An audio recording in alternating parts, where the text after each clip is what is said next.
Hello, people. Finally back. Been sick the last couple of days, trying not to cough because I got a scratchy throat and a cough still. Been feeling severely under the weather last couple of days. Literally, like even this morning when I was watching the Nintendo Direct for Mario Kart 8, I literally fell asleep halfway through it. But we'll get to Mario Kart 8 in a later video today. So, luck of the draw. Usually I'm off like Tuesday, and luckily, like I had to work yesterday and today, I luckily had the day off because I completely forgot today was the live stream to unveil Disney Infinity 2.0. Which, of course, with the teaser trailer they released not that long ago, clearly they were going with Marvel's superheroes being introduced in the game. And I love Marvel's superheroes. I love the comic books. Wanted to see what they look like. Now, first of all, the figures are cartoony, so you're not going to be realistic. There are the aesthetic of basically the other Disney Infinity characters. That's what you're going into this with. And not bad looking by any stretch of the imagination. They are, what you see in the cartoons is more like what you're going to get with the figures in the game. Now, this Disney event is a typical event, kind of like Sony and Microsoft do at E3, in the sense that, why as a fan you just want to get to the figures and the gameplay. This event, one, is for the people who worked on the game as a rah-rah reward cheer thing that goes on, in the company, a morale thing with the company. Not a bad thing. The second thing is there's always retailers in the audience, so it's to sell the product to the retailers, or for them to buy the product again if they bought it last year. And thirdly is for the fans who are watching the live stream, and of course the journalists who are covering it. You can tell this is a big event for Disney because, one, the intro of the event was done originally was done by Samuel Jackson playing his character Nick Fury, and kind of the host of the event was Clark Gregg, aka Agent Coulson from the Agents of S.H.I.E.L.D. television show, and later they had the head of Marvel there, so they covered all the bases: the TV, the movies, and the comic book. They also had Disney Interactive there, and obviously Avalanche, who obviously made the game. Now,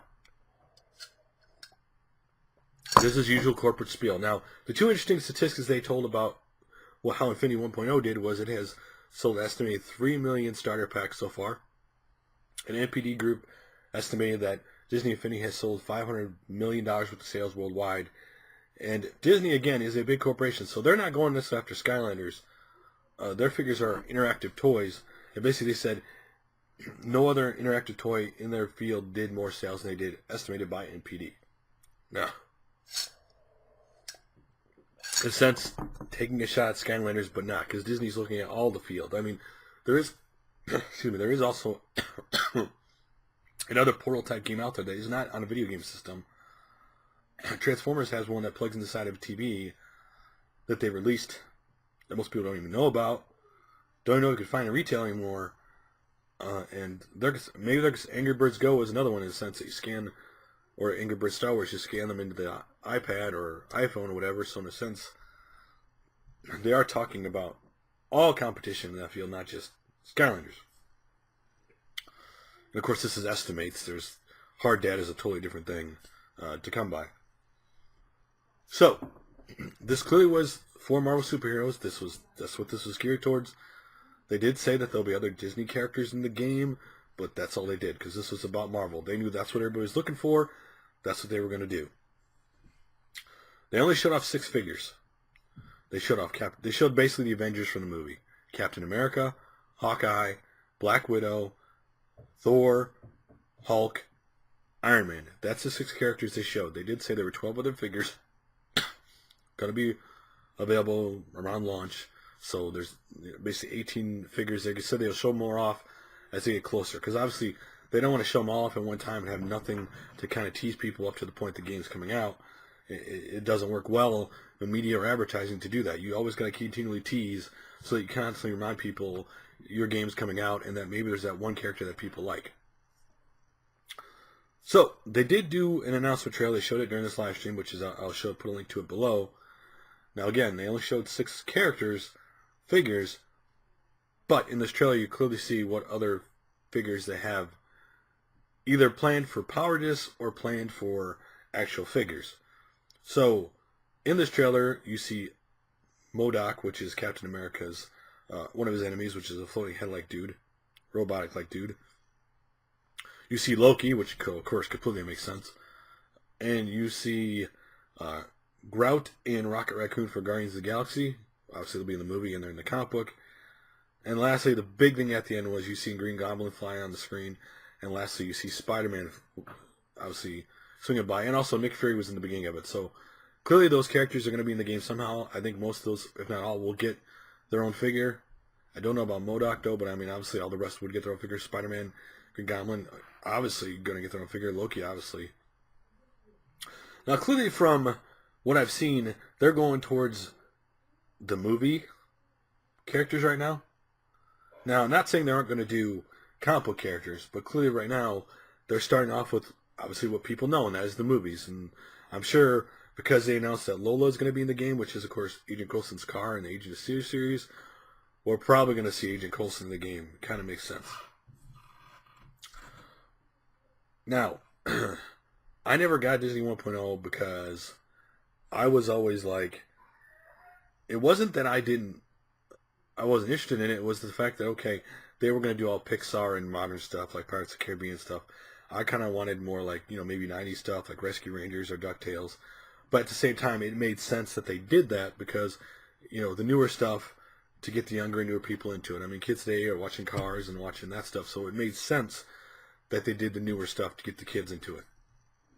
Now, one of the most interesting the Avalanche game said during this, and you can find a lot about livestream because they do let you know how they think about stuff, was when they were talking about when they were kids, the floor was the main thing for kids, right? You played with your toys on the floor, you did everything on the floor. And one of the things they designed Disney Infinity for was the toys to be played on the floor and, kids do things on the floor. Now, they did say, which quite obviously made sense, was that the old portal will work with 2.0, the 1.0 figures will work with 2.0, and the most important thing is that Toy Box, all the created content for 1.0 will work in 2.0. I think you kind of have to do that. And they kept talking about long term for this game, so they're clearly not thinking just the next year or two. They're thinking long term, and clearly, in my opinion, maybe it's next year or the year after, depending on when they want to fall on the Star Wars movie. You're going to see Star Wars either next year or the year after. It's kind of a given to me. That's like, they're going to wait to the year of Star Wars with the movie, and then they're going to hit Star Wars, obviously. But not this event. Now, the starter pack is going to come with Thor, Iron Man, and Black Widow. What's more interesting in this is you're going to get two power discs that come with 2 games for a toy box. The first one is a tower defense game set in Asgard. It's 10 levels. Typical tower defense. You place your defense, depending on how much money you have, buy your defenses, place them around. You defend it with the defenses and stop the frost giants, Asgard. The second one, more interesting way they went, was a dungeon crawler. And the fact that the dungeon crawler uses their new things they've come up with, which basically randomly generates a level every time you play the dungeon crawler. So each time you play, you're going to get a different experience, a different looking level, and that they said that you could use this to level up your sidekick or whatever. So it is cool that they are randomly generating the dungeon crawler, because traditionally that's what a dungeon crawler is, a randomly generated world. It's different every time. So now this is coming out for everything that last week came out for iOS, PC, PlayStation 3, Wii U, and 360, and of course they announced, no surprise, it also this year's will be coming out day one for PS4 and Xbox One, because Disney is obviously a big conglomerate company and they want this on everything, right? I mean, not a surprise there, but again, cool that it is. Now, one of the most interesting to me, one of the things, again, I did not. First of all, they explained that the Manhattan level in the Marvel Universe is 4 times as big as the last game, because obviously superheroes can fly and do stuff. So the world you're playing in for the Marvel superheroes is 4 times as big as the last one for Infinity. So that gives you the scope of how much bigger this game is going to be. They did also do a presentation of what kind of each character was. Clearly, obviously, no surprise. Thor's a brawler, that kind of stuff. And of course, the one last thing they pointed out, they showed, was the Hulk, explaining that the Hulk is the most powerful character in the game right now, and that his berserk-like rage attack is the most powerful attack. Then he takes less damage, and that his offensive attacks are the most powerful. So, if you want to play the most powerful character in the game, starting off, it's the Hulk. Don't do that care. Okay, now, the toy box is the most interesting part of this, because they've overhauled the toy box function. Now, the first thing, the coolest thing they did, by the way, they talked about how important community was. And talking about how much community means to them at Avalanche, that they decided they hired their very first person who won their building contest, and that they said they'd be hiring more people from the community because, in order for the community to grow, you should hire people from the community. Now listen, this is not the first thing that time this has happened. Valve has done this before with people making mods of their games and other companies. It makes sense. If you have people who are passionate about your game and building stuff for it, you might as well hire them to build content because they're already doing a great job anyway. So let's see here. So here's the other thing they said. They basically have a new brush technique you can use in the game that you could build, like racetracks, cities, dungeons, and stuff like that.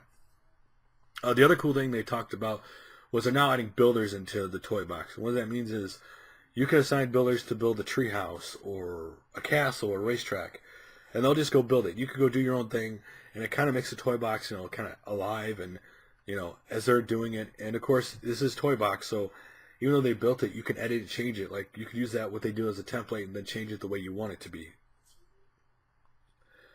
That they wanted to be able for more people to build and do things. They said one of the things that they thought 1.0 was lacking was it wasn't exactly a full game to them, toy box, and so they made some changes to it this time, where they have templates now where you can just do template of a city, put the orb stuff down, boom, the level's done. That the template would be the one they were showing was default 4-player co-op because they want it to be experience more one, obviously a group instead of one person. You can add leaderboards to your game if you make it. So those are all cool things they've added to the game. Again, I didn't realize how robust the toy box version of this was, the creating version. That you could build your own town or build your own whatever.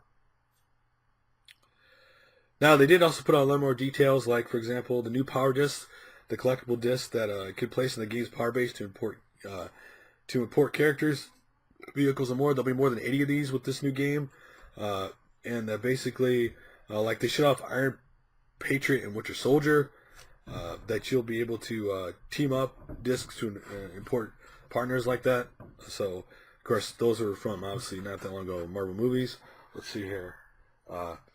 Like vehicles like the motorcycle, like they showed Captain America's Sky Cycle.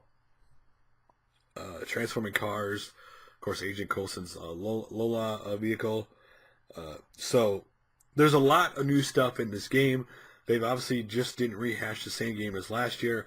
They put a lot of work into it. I think they kind of had to kind of separate themselves, because the toy box is the big thing to separate them from like Skylanders, right? Skylanders doesn't have a toy box. And this is the biggest thing a lot of kids especially would go to, that they want to build and create in those worlds. The other thing that kind of made me laugh, by the way, was that, I kind of laughed, but not. If you watch the Avenger movie, the Tony Stark building that was built in that movie, that eventually they try to use the power and stuff and everything.